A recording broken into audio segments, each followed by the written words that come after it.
and welcome to Bloomberg Quint. You're watching the Fineprint. A new definition of related party, narrower disqualification criteria, breather for financial creditors, revision of voting thresholds. The latest avatar of the insolvency law comes with all these changes and more to promote resolution of stressed companies over liquidation. So will all these changes result in a more robust and resilient insolvency law? To answer that, I have with me Siby Antony, Chairman, Edelweiss Asset Reconstruction Company, and Nilang Desai, partner at EZB. Gentlemen, welcome to the Fineprint. Mr. Antony, let me start with you. Before I come to the specific changes, I want your overall view on what these changes aim to do, whether it is related to, home buyers getting the tag of financial creditors, the fact that the moratorium under IBC won't be applicable to guarantees, so lenders will be able to, let's say, invoke personal guarantees given by group companies or promoters, or the fact that the successful bidders will now get a period of 1 year to comply with all the statutory requirements after they take over the company. Yeah. See, all the amendments, on the whole amendments, all these changes are welcome. I mean, it only makes the law very strong and smoothening the process. So in all these have been the requirements or the requests of all the stakeholders. We are a big stakeholder in all the IBC process. So I think it has been our request. We have been asking for it, and all these are good changes that are coming, which will make the law very good.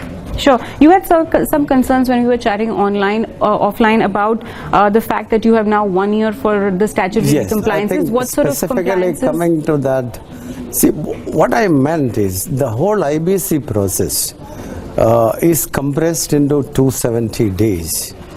Now, to get the further approval, statutory approvals, giving 1 year time, I think there is some dilution in the law in that. See, if you give more time will be taken for that approval.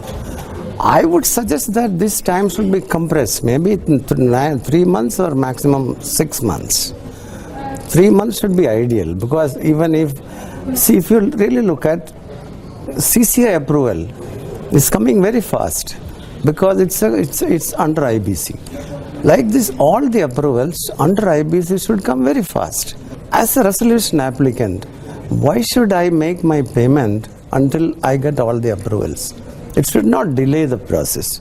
That's why I'm saying the time given 1 year is too long for me. That's what I. So you would have wanted to see, let's say the environment clearance, or it's some sort of a leasing, or under Factories Act, all these permissions to be put in place. On an urgent basis, it should be done. Okay. Nilang, very quickly, a lot has been already said about home buyers getting the tag of financial creditors, a set of rights that they will get now. Having qualified as financial creditors, operationally on the ground, what sort of challenges this might throw up? Well, I think in those companies where they're remember also, this is not only home buyers, this is now all real estate allottees, which is beyond home buyers. It includes commercial allottees as well. In companies where these constitute a very large proportion of the creditors, they're going to be coming on the committee of creditors, possibly through representative. If I might add, that would include security holders, deposit holders, all sort of, if you exceed a certain number, you get representation on the COC. Sure, yeah. But I'm talking in specific about these companies, in real estate companies, where they're already very complex issues, like in JP Infotech. And now you're going to have these creditors coming and sitting on the committee of creditors through a representative, and the representative can't take individual action. He has to wait for prior consent of each of these home buyers and real estate allottees before he takes a vote, which means in any COC, he needs to have got prior voting from these guys. Decision making is going to become a lot less dynamic, a lot more influenced by these guys, and a process which is a lot less dynamic. He will not be able to sit there and take a decision and go ahead with it. And I think that's going to create a little bit of chaos in the system in terms of how you resolve these large complex cases. People who are not used to restructuring a large company like this, all they've done is they paid in advance for a home. So how do you sit there and decide the resolution of a company? Exactly. The capital structure, what haircut to take, what not to take, whether you should just take cash and move away, or you should take convertibles, or you should get a house. which bidder to go for. Is the JP promoter good, or should we go with Adani's? I think these are very, very complex questions, which I'm not sure even the members of the COC are always best equipped. I'm not sure how a home buyer with a small advance is going to help make a decision here. So I think we're going to see a little bit of struggle in the process. I tend to agree with that. I mean, it's going to be more complex now. I think it is. Okay, you will be sitting with them, sir, so all the best to you. Let me come to the second important sort of change that this ordinance has brought in, which is allowing the withdrawal of an insolvency application after it has been admitted. So what we saw playing out in the Supreme Court was several operational creditors filing an insolvency application, then the corporate debtor trying to tell them, calm them down, make them happy, resolve their debts, and then withdrawing. The fact that now you will need 90% of the COC by vote share on your side to withdraw an application that has been admitted, what do you see as its impact? No, I think it's a good move. 90% of COC approves and it can be taken, but it should be as per the law now. This withdrawal should be before the expression of interest is issued. Right. Perhaps I would have allowed that this facility should be available at any point of time for the creditors. If 90% of the COC agrees, what is done is maybe expression of interest is issued maybe within 30 or 40 days time. So this says within 40 days you can withdraw. Earlier perhaps what we thought was before admission. Now we are talking of maybe another 40-45 days before expression of interest is issued. I mean, it's a small window is opened. Perhaps I feel COC should have been given the freedom to withdraw at any point of time. After incurring all those huge costs that you pay to the lawyer sitting next to you? I have to say, I think in my view, a balance needs to be struck between two or three things, right? The IBC is not a recovery mechanism. To allow someone to bring in an IBC process, start the process and then pull it out just makes it look like a recovery mechanism. This is an insolvency resolution process. If you want to do a recovery mechanism, go to the courts, go to the DRT, etc. So, but at the same time, it is an effective route. 60-70% of the applicants in the first 6 months are operational creditors. Even today, close to half operational creditors. I think they're in fact business is being run over there, helping operational creditors to throw in IBC applications and recover the money. And if they're getting the money, I think it's a good thing. So there's a little bit of facing reality here that was not intended to be a recovery mechanism, but it has become a recovery mechanism, and let it be. But at the same time, don't inconvenience a large company whose key constituents, the financial creditors, are okay with the company coming out of the IBC process. So it is recognizing that even if it was used as a recovery mechanism, let the large creditors come together and pull the company out if they think this is not in the best interest. So I think this is a good balance that has been struck. Recovery, but also keeping in mind this is a corporate insolvency resolution process. The third point is at the point you were making, which is that do you allow them to come out at any time? Because if you do, what's the sanctity of the process? A bidder is coming in never knowing whether all the money, time, effort he's putting in is worth it or not, because 6 months down the line, someone can just say, actually, you changed our mind. We're coming out of the process. Sure. There's an uptick in the business cycle. We don't think that we need to go through this process, and we just run with the existing promoters and we're happy with them. I think that's a little tough on the various bidders who put in so much time and money. No, when I said that, I would think that the company would be running. All the stakeholders would be taken care. When on a going concern basis and the company is good, I think operational creditors will be taken care of. Employees will continue in the company. It's not recovery. Actually, what I meant is leave it to the committee of creditors. Okay. Let them take that call. But if you're withdrawing an insolvency application, would you think that in good conscience the COC will take care of all these stakeholders? Even today, COC takes care of all stakeholders. No, actually. Which is when you're trying to get a resolution plan approved. Yes. When COC approves 90%, that there is a plan for the company to run. Okay. If you really look at the cement company which we have been running, I think in between there was a proposal that promoters will come and pay off everything, which means the company would run, every stakeholder will be taken care of. Of course, that was totally going out of IBC process. But why not? If every stakeholder is taken care of and company runs as it is. but maybe as that law matures. Nilang, staying on this point, I just have one last question. The fact that the operational creditors have been using this as a recovery tool isn't gone away. To get that operational creditor to move an application to withdraw the insolvency case, those 90% of creditors won't be able to do it, right? This guy still has to do it, which means the larger set of creditors still needs to pay off this guy, or this guy still needs to be made happy. Correct, right. The application can be withdrawn, or the admission can be withdrawn only by the applicant himself.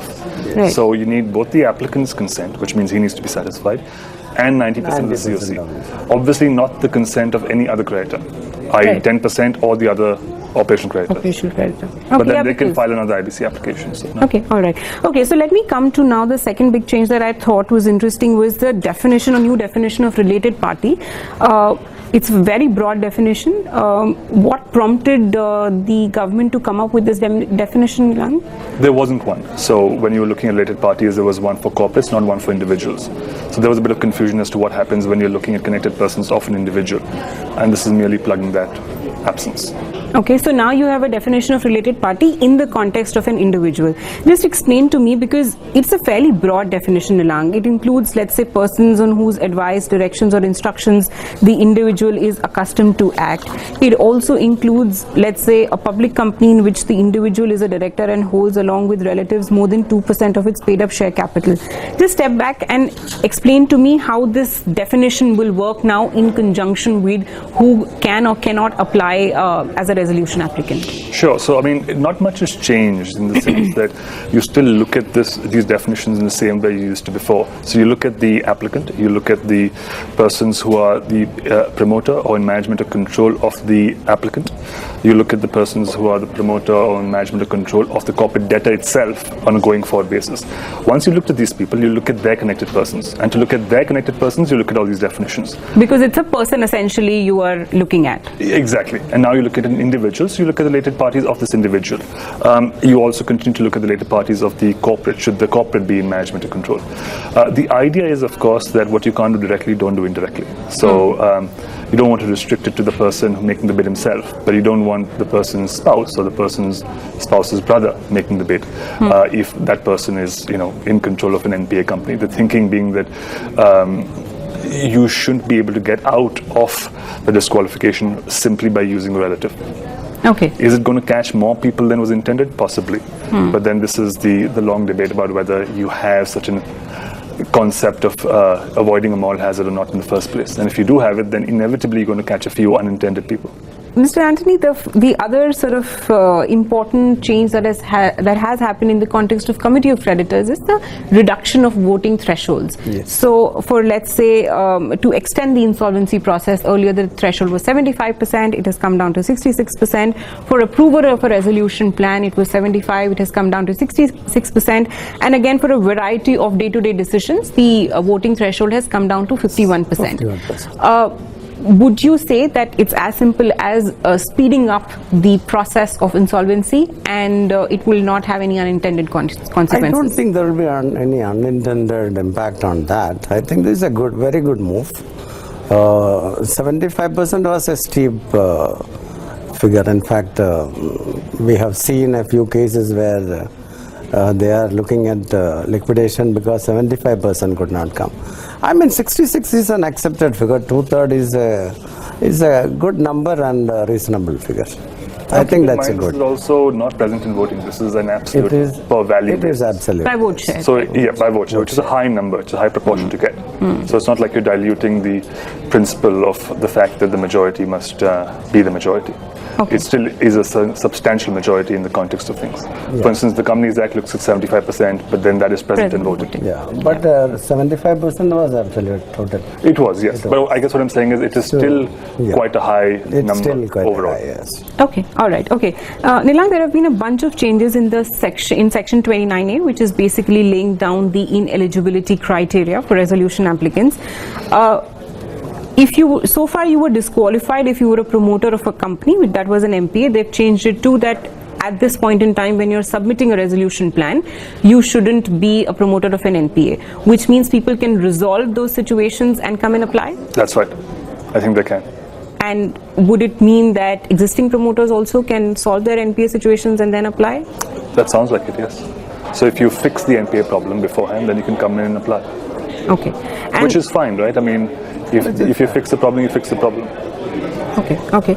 They've also added a proviso to 29A to say that the promoter or in control of NPA ineligibility won't be applicable to financial entities. Again, what prompted this change? I think the thinking that you will have players who, as part of their business, invest in, either through equity or debt, in companies which are in stress. And if that's part of your business and is very likely to be part of the business of many financial entities, either intentionally or unintentionally, then why should you be punishing them for their business model? Okay. If you run a company to the ground, that's a different matter. But if that's your business, then that shouldn't disqualify you. So it's merely a reflection of looking at what's happening in the market, realizing that you're disqualifying entities you didn't mean to disqualify, and taking them out of the net. Okay. Mr. Antony, what sort of financial entities which were sort of getting tainted currently by 29A ineligibility criteria will now be able to become applicable resolution applicants? Yeah, in fact, any financial entity where this financial, for example, ARCs, even ARCs convert part of the debt into equity, so they happen to hold equity shares. So in an NPA case, if I have an equity stakehold, then I become ineligible. So I think this is a great move that has happened, and it was requested for. Actually, it was an unintended impact actually earlier. Okay. Because financial entities, banks hold equity, the ARCs hold equity, even NBFCs and any equity, any alternative investment funds. But like you pointed out earlier, financial entity definition doesn't include NBFCs. NBFC specifically is not mentioned in this, is not covered in this. Okay. I don't know whether any other interpretation is coming, I do not know. To my knowledge. No? So NBFCs I don't know why that is. Are still left out. Still left out. Okay, all right. So these entities will also get what, 3 years to revive the asset, and in these 3 years they can still go ahead and bid for other assets and not be tainted by these NPAs. True. Correct, yes, that's right. So the two different points though. One is that if you're a financial entity, you come out of this entirely. The second, the 3-year grace period is for something else. It's that if you have bought a company, like today, Tata has bought Bhushan Steel. Right. They bought a company where they were in entity more than a year. Are you then tainted from making another bid? The answer is no for 3 years. Okay. So the two different So that is carve-out. pre-resolution stage. This is in the course of the insolvency. If you bought a If you've acquired an NPA, you won't be tainted for the next 3 years. Correct. And you get like 3 years to revive their NPA, or else you can't participate in the insolvency process. Okay, all right. The third change in 29A, Mr. Antony, has to do with enforceable guarantees. So far, if you were given an enforceable guarantee in favor of a corporate debtor, you were disqualified. Now the word enforceable has been removed. Where is this coming from? I'm not too very clear on this. If you can answer It's on a this. reflection actually of the intention, which may have been interpreted differently. The intention was always to cover only those guarantors who had given guarantees, which had been invoked and hadn't paid up. Those guys were being disqualified. That was the intention. It may not have come out clearly. There was a judgment about 4 or 5 months ago which clarified that actually and said, listen, actually what must have been meant is not just the fact that the guarantee exists, but it had to have been called on and not paid, partly or fully. So this is just a reflection of that judgment now being incorporated into law. Okay, so if I understood. Here the wording is enforceable guarantee, right? Right. Yeah. Enforceable Used to be, guarantee. yeah. Now it says a guarantee which has been invoked but not been paid fully or partly. Okay, it's clarified that It's way. clarified. But also, what sort of litigation was going on this? Because it was also to do with when you enforce this guarantee. That hasn't changed, right? That hasn't, no, but the litigation simply said that, listen, there is a guarantee, it is enforceable because it's valid, but it's not been invoked, so why are you disqualifying me? And the court said, yes, that makes sense, you are not disqualified. It has to have been invoked and not paid. Okay, so you still have to, the lender still has to have invoked it. Correct. Before the corporate debtor went into insolvency. Well, possibly before you make your submission for the bid. So if my guarantee is being called on before I make a submission for a bid, then I might be disqualified when I make a submission for my bid. The one change that hasn't come in the ordinance itself, but I suppose will be made in the regulations by the IBBI, is to do with the process timelines, and that I think was spelled out in the press release that came out, was that late bidders won't be entertained and late bids won't be sort of negotiated with. Yes. So no negotiation, no entertainment of sort of late bids. How do you, as the biggest stakeholder on the COC, sir, viewing this? Because there are cases currently ongoing, I'm not going to name them, where the COC has gone ahead and accepted a late bid on grounds that it is, much more in terms of value than a bid that had been won. Yeah. How are you viewing this change? There are two things I would say. One is this seeks to bring in some sanctity in the process. That was necessary, that will come. But second thing is the bidding process and the maximization of value. How that has to be achieved. Both have to be achieved. There should be sanctity of process and there has to be maximization of value.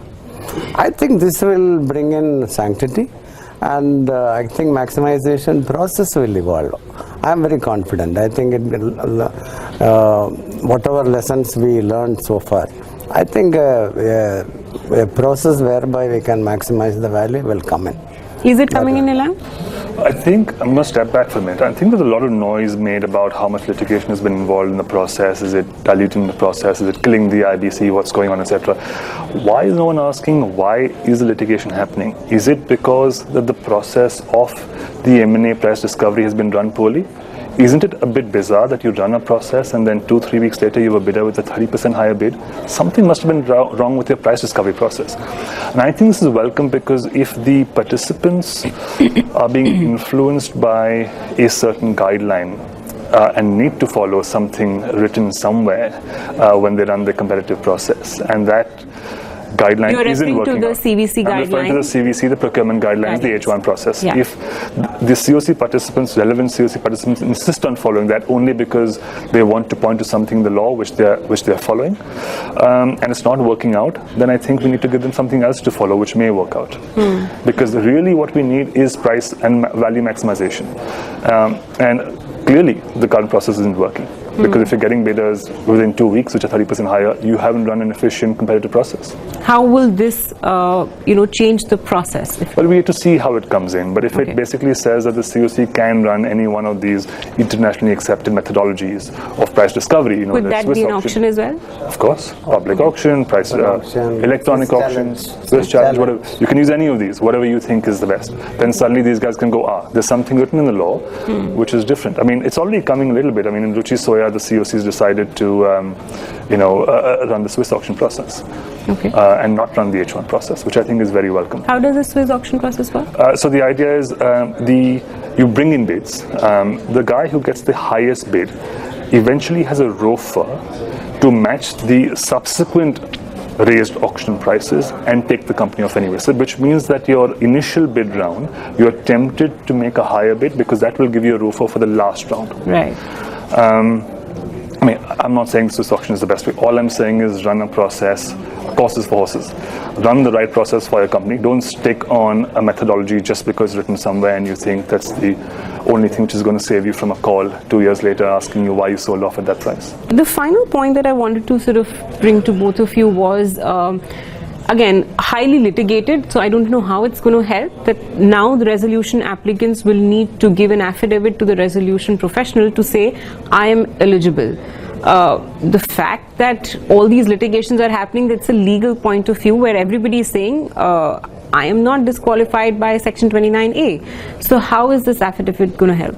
To my mind, I feel as a resolution applicant, I always get a legal opinion, and it's an opinion. When I submit the resolution plan, I feel I get an opinion from a legal advisor. It gives me, it's a clean sheet, I give an affidavit, or I submit my resolution plan. I don't find much merit in an affidavit because affidavit is based on a legal opinion. I think it's an opinion only. Well, an affidavit by a person is a statement of fact. And if you got it wrong, then there's the possibility of contempt of court. So no one gives an affidavit lightly. As soon as someone changes it from a letter to an affidavit, people think twice, like, wait a minute, I need to think about it much more carefully. So it does bring thought involved in the process when someone's giving an affidavit. I think the short point is you are asking the RP to take a call on 29A. You're asking the COC to take a call on 29A. Why is the resolution applicant not putting, his mind, his own position down on paper and saying it on oath that he is also eligible? I think it's a welcome change. I'm not sure it relieves the RP or the COC from their duties. Of course not. But at the same time, I don't see why the RA or the applicant itself shouldn't be held liable. Will this take care of any, let's say, side agreements which people were contemplating, could contemplate that in the future I'm going to do this or buy this asset back from you? Will this affidavit take care of those scenarios? It will if the RP and the COC insist on an affidavit that not only are you not qualified or disqualified, but also there are no agreements with people at the moment which persons might be disqualified. So if you extend the quality of that affidavit a little bit, then maybe it can get covered. Okay, all right. I think that's just a point on that, yes, that's right. Okay, last word to you, Mr. Antony, on from now on, from the changes that have happened, you think that the process will become more streamlined, more dynamic, litigation will be less, or with the kind of definitions that we have clarity now? that has come in. Okay. I think litigations will be less and process will be smoothened. And it makes the law very strong, robust law. I think that's happening. Okay. It will happen. Nilang, you're as I think hopeful? one way or the other, one thing which we should all be very appreciative of is, while a lot of people say, oh, there's constant change in the law and there's constant tinkering, on the flip side, there's constant attention. The people are listening to the stakeholders, government listening to the stakeholders and making the changes. As Mr. Antony was saying, a lot of these changes are changes we requested as stakeholders and said, this is not working out, fix it. Which I think is a huge improvement from any other era in Indian law, where the regulators are sitting together with the ministries and the government is pushing things out in such short timelines and reacting to the issues we are facing. I think it's a really, really welcome change. It's very heartening to know that the government, the regulator, are very agile, very vigilant on how to make this law very good. I've never ended a panel on such an optimistic note, gentlemen. But thank you so much for your thoughts on what these changes could mean for the insolvency process. And of course, we have to wait for the final regulations to see what specific changes come in terms of the timelines, in terms of who can wait and who cannot. Stay tuned to the fine print for that. Thank you so much for watching. We'll see you next week.